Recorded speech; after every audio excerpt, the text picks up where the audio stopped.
15 अप्रैल 2025 की बात है दोस्तों। बिहार प्रदेश का एक जिला लगता है सीतामढ़ी, और सीतामढ़ी का ही एक गांव है टीकमगढ़, जो कि भारत नेपाल के बॉर्डर पर है। यहाँ पे दो लोग बैठे होते हैं। दरअसल इनका मोबाइल जो है 6 अप्रैल 2025 से ऑफ है।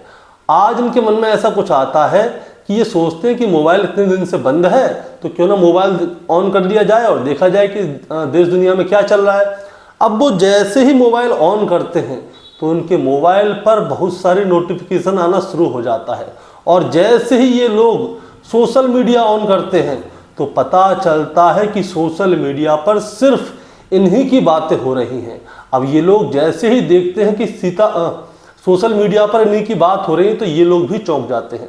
दरअसल दोस्तों, ये जो दो लोग थे ये सास और दामाद थे, और ये लोग अब सास और दामाद नहीं हैं। दरअसल शादी से 10 दिन पहले ही ये सास जो है अपने दामाद के साथ घर से भाग गई थी, और उसी दिन से इनका मोबाइल स्विच ऑफ था।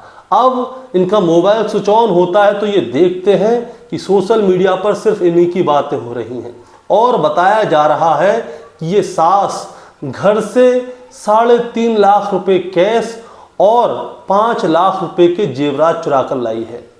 अब जैसे ही ये सास दामाद ये वाली बात देखते हैं कि घर से इनके ऊपर चोरी का इल्ज़ाम लगा है, तो इन लोगों ने सोचा कि हमें ज़िंदगी तो साथ काटनी है, लेकिन ये चोरी का इल्ज़ाम हम नहीं झेल सकते। इसीलिए 15 अप्रैल 2025 को जब इनका मोबाइल स्विच ऑन हुआ तो इसके अगले दिन ये लोग गांव आ जाते हैं और अपने बारे में सारी बातें बताते हैं। तो दोस्तों, आज की कहानी इन्हीं सास और दामाद के ऊपर है कि आखिर ये लोग यहाँ से कैसे भागे और भागकर कहाँ कहाँ गए और ये लोग वापस क्यों आए।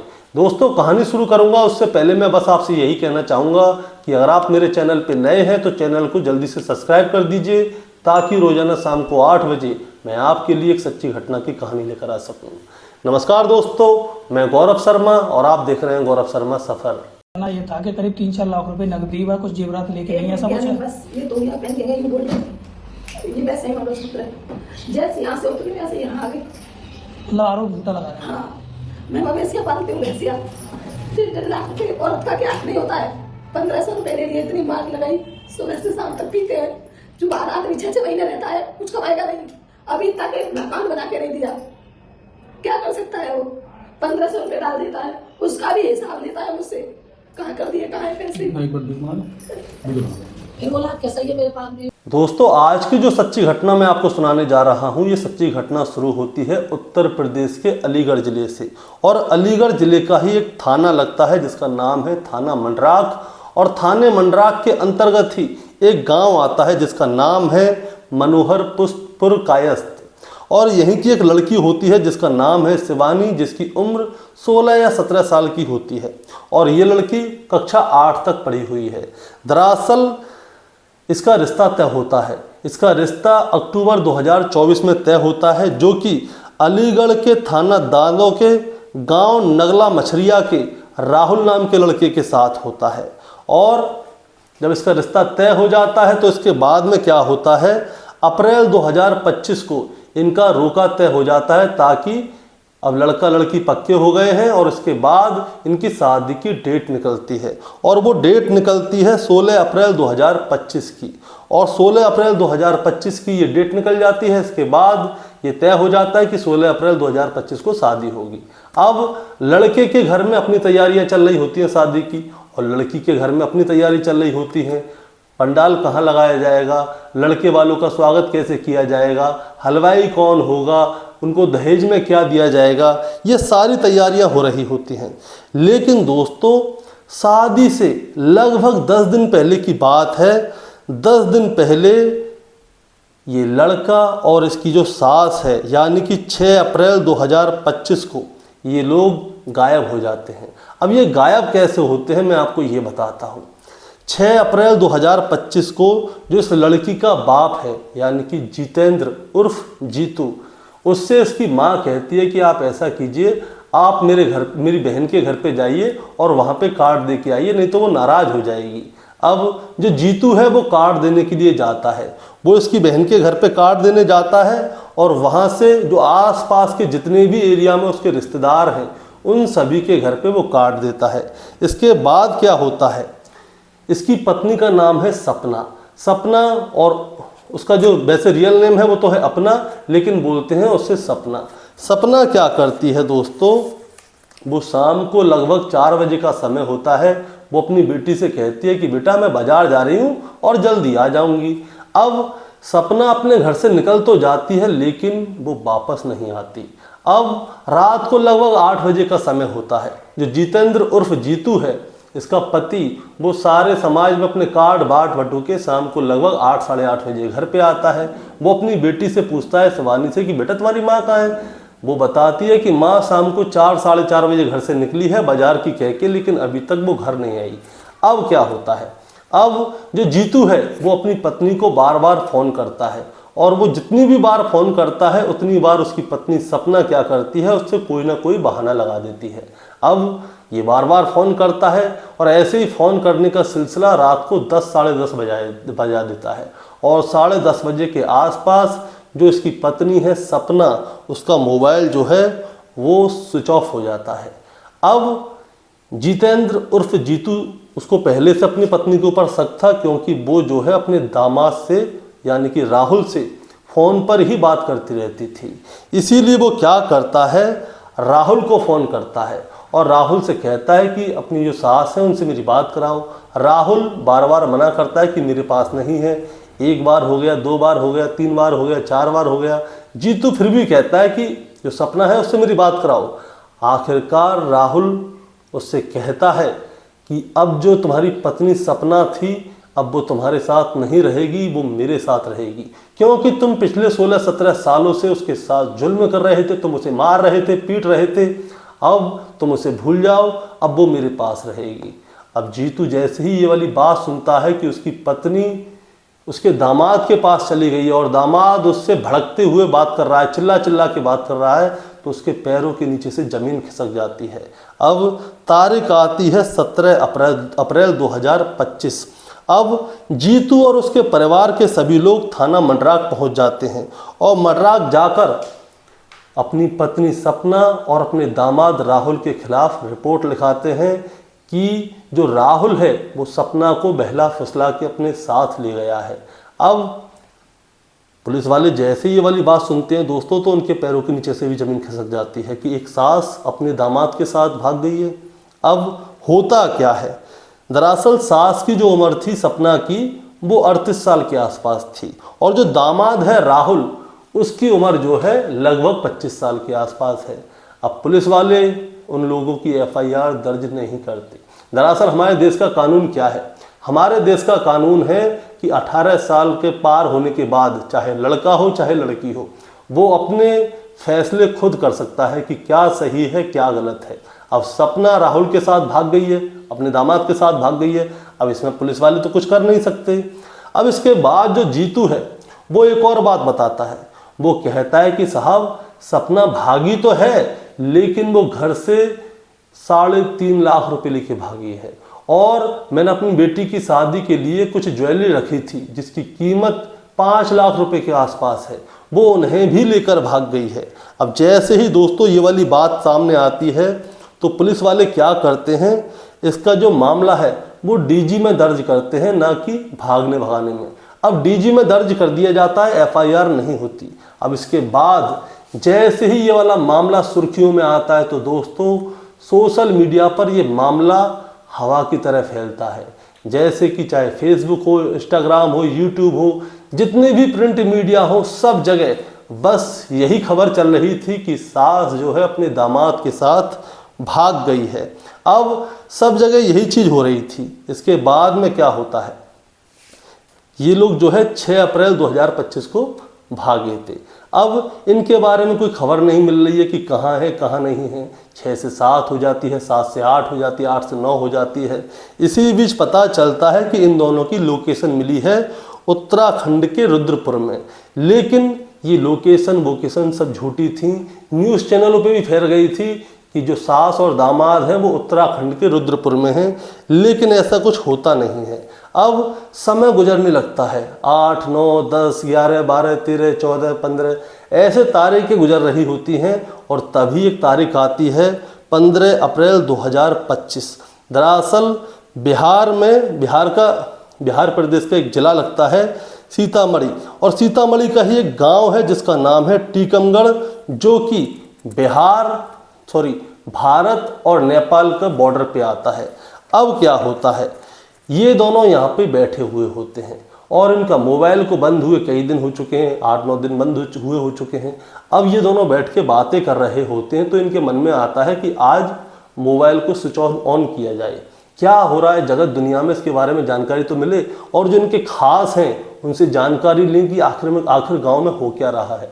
अब जैसे ही ये मोबाइल ऑन करते हैं तो दोस्तों इनके मोबाइल पे नोटिफिकेशन आ रही होती हैं। अब ये लोग जैसे ही सोशल मीडिया ऑन करके देखते हैं तो पता चलता है कि सारे सोशल मीडिया पर सिर्फ इन्हीं सास और दामाद की बात चल रही है। अब ये लोग कुछ वीडियोस देखते हैं तो इन लोगों को पता चलता है कि जो सपना देवी है उसके पति ने इनके ऊपर इल्ज़ाम लगाया है कि ये लोग घर से 3.5 लाख रुपए कैश और 5 लाख रुपए की ज्वेलरी लेके भागे हैं। अब जैसे ही ये दोनों ये वाली बात सुनते हैं तो ये लोग भी सोचने पर मजबूर हो जाते हैं। इसके बाद क्या होता है दोस्तों, 15 तारीख को मोबाइल ऑन हुआ था, 16 तारीख को क्या होता है, ये लोग सीतामढ़ी से वापस आ जाते हैं, टीकमगढ़ से वापस अपने गांव आते हैं और थाने में आकर सरेंडर कर देते हैं। और इसके बाद में ये पूरी बात शुरू से लेकर आखिर तक बताते हैं। अब हुआ क्या था दोस्तों, मैं आपको बताना चाहता हूँ। सपना देवी का कहना है कि जो इसका पति है जितेंद्र उर्फ जीतू, वो बेंगलोर में रह के कपड़े बेचता है, फेरी का काम करता है। लेकिन जो जीतू है उसे अपनी पत्नी यानी कि सपना के ऊपर शक होता है। वो छोटी छोटी बातों में ही अपनी पत्नी को डांटता है, फटकारता है। वो कहता है कि इसका किसी न किसी के साथ चक्कर चल रहा है। अब वो जब भी बेंगलोर से अपने गांव आता था तो वो सपना को पकड़ के मारता था, पीटता था और उसे गालियां दिया करता था। अब सपना देवी को आदत हो गई थी 15-16 सालों से, यही था कि वो किसी से भी बात करेगी, चाहे 1 मिनट किसी भी आदमी से बात कर ले। तो जितेंद्र उर्फ जीतू क्या करता है, इसका पति इसको डांटता, फटकारता, मारता, पीटता, इसके साथ जुल्म करता था। अब इसी बीच में अपनी बेटी के लिए ये जो रिश्ता है सपना खुद ही लेकर आई थी, राहुल का रिश्ता अपनी बेटी के लिए, और इनका रिश्ता तय भी हो जाता है, रुका भी हो जाता है। अब इसी बीच में क्या होता है, जो सास और दामाद 1-2 बार बात कर लेते हैं ऐसे ही फ़ोन पे। अब जैसे ही फ़ोन पे बात करते हुए जीतू देखता है, यानी कि सपना का पति अपनी पत्नी को देखता है कि वो दामाद से बात कर रही है, तो जीतू क्या कहता है, अब तूने अपने दामाद को भी नहीं छोड़ा, इसके भी पीछे लग गई, ये वो फलान ढिकान। अब ये वाली बात जो है सपना को बहुत बुरी लगती है। अब दामाद के लिए भी उसके पति ने उसके ऊपर इल्ज़ाम लगा दिया। अब इसी बीच पता चलता है कि 1 मार्च 2025 को जो है राहुल की तबीयत खराब हो जाती है। अब जैसे ही सपना को ये वाली बात पता चलती है कि उसके दामाद राहुल की तबीयत खराब हो जाती है, वो अपने पति जीतू को बताती है कि ऐसे ऐसे दामाद जी की तबीयत खराब हो गई है, मैं उन्हें देखने जा रही हूँ, शाम तक वापस घर आ जाऊंगी। जीतू भी कहता है कि ठीक है। अब इसी बीच में क्या होता है, सपना जो है राहुल के घर जाती है अपने दामाद के, उससे उसकी कुछ बातें होती हैं और बताया जाता है कि ये दोनों उसी समय ज़्यादा करीब आ गए। ये मीडिया रिपोर्ट्स के अकॉर्डिंग बता रहा हूँ। और बताया जाता है कि 5 दिन तक जो सपना है राहुल के साथ उसके घर पे ही रही थी और उसके बाद इन दोनों में प्रेम प्रसंग हो गया। अब इसके बाद ये कहानी ऐसे ही आगे चलती रहती है। अब इन दोनों की फ़ोन पे भी बात होती थी, अब इनकी रुका भी हो गया, सारी चीज़ हो गई। लेकिन 6 अप्रैल 2025 को क्या होता है दोस्तों, ये 6 अप्रैल 2025 से पहले ही तय कर लेते हैं कि अगर अभी हमने ये नहीं किया तो बहुत देर हो जाएगी। इसीलिए 6 अप्रैल 2025 वाले दिन क्या करते हैं, जो राहुल है वो सपना को लेकर घर से निकलता है और यहाँ से सीधे अलीगढ़ जाता है, अलीगढ़ से बरेली जाता है और इसके बाद बिहार के मुजफ्फरपुर जाता है और यहाँ से जगह जगह ठिकाने बदल रहा होता है। अब ठिकाने बदल रहा होता है तो क्या होता है, इनके पैसे भी खर्च हो जाते हैं। अब पैसे खर्च हो जाते हैं, जैसे तैसे ये काम चला रहे होते हैं, टीकमगढ़ में बैठे होते हैं। टीकमगढ़ में 15 अप्रैल 2025 को ये अपना मोबाइल ऑन करते हैं और मोबाइल ऑन करते हैं तो पता चलता है कि इनके ऊपर इनके पति ने यानी कि जीतू उर्फ जितेंद्र ने 3.5 लाख रुपए कैश और 5 लाख रुपए ज्वेलरी लेके भागने का इल्ज़ाम लगाया है। अब जैसे ही ये वाली बात ये देखते हैं तो इन लोगों के पैरों के नीचे से ज़मीन खिसक जाती है और ये लोग कहते हैं कि इस तरह का जिल्लत भरी ज़िंदगी तो नहीं जिएंगे। अगर कभी भी हम किसी को मिलेंगे तो ये कहेंगे कि चोरी करके भागे थे। इसीलिए इस चोरी के इल्ज़ाम से अगर दूर होना है तो हमें गांव चलना होगा और सभी के सामने अपना पक्ष रखना होगा कि सच्चाई क्या है और गलत क्या है। इसीलिए ये लोग वहाँ से सीधे दादों थाने आते हैं। दादों थाने में भी मैंने कुछ इंटरव्यू देखे थे सपना के, तो वो बताती है कि मेरा पति मुझे मारता था, मेरे पास महज 1500 रुपये थे, मंगलसूत्र दिखाती है और सारी बात बताती है। अब बताया ये भी जा रहा है कि पुलिस ने टीकमगढ़ से पकड़ के लाई थी। अब पुलिस ने टीकमगढ़ से पकड़ के लाई थी या ये लोग खुदा के सरेंडर करते हैं दोस्तों, ये तो पुलिस की जो जांच होगी उसमें पता चलेगा और जो पुलिस कहेगी उसी को ही सच माना जाएगा। इसके बाद में क्या होता है, इसके बाद में सपना और राहुल को, इन दोनों को दादों थाने से मंडराक थाने भेज दिया जाता है और अब मंडराक थाने में इन दोनों से पूछताछ हो रही है। अब दोस्तों भविष्य क्या है, भविष्य में क्या होगा इनके साथ, ये दोनों एक साथ रहेंगे या अलग अलग रहेंगे, ये भविष्य में ही पता चलेगा। और दोस्तों इस कहानी को सुनाने का मतलब आपको परेशान करना या विचलित करना बिल्कुल नहीं है, बस आपको बताना है और जताना है। बताना क्या है, देखिए बीमारी जो होती है ना उसका इलाज हो सकता है, उसके लिए दवाई है, लेकिन बहम का कोई इलाज नहीं है। और जिस आदमी के मन में एक बार बहम आ गया वो जिंदगी भर रहेगा, आप उसे कितना भी समझा लिए वो नहीं मानेगा। और जो सपना का पति है जितेंद्र उर्फ जीतू, उसके मन में भी बहम था। वो अपनी पत्नी के ऊपर शक करता था। अगर वो किसी से 2 मिनट भी बात कर लेती थी तो उसे यही लगता था कि उसकी पत्नी उसके साथ संपर्क में है, उससे प्यार वगैरह कुछ करती है। अब उसकी पत्नी को भी ये चीज़ बुरी लगती थी, उसे चाहिए था कि कोई उससे प्रेम करे, कोई उसकी मन की बात सुने। जीतू उसके ऊपर शक करता था, इसीलिए जो उसको प्रेम करे, जो उसकी मन की बात सुन सके, उसे मिलता है अपना दामाद राहुल। और वो राहुल से अपने सारे मन की बातें बता देती है, उससे प्रेम करने लगती है और उसके साथ भाग जाती है। दोस्तों आपका क्या कहना है इस कहानी के बारे में, आप ज़रा हमें कमेंट में बताएं। चैनल पे नए हैं तो सब्सक्राइब करके जाएं ताकि रोजाना शाम को 8 बजे मैं आपके लिए एक सच्ची घटना की कहानी लेकर आ सकूं। नमस्कार।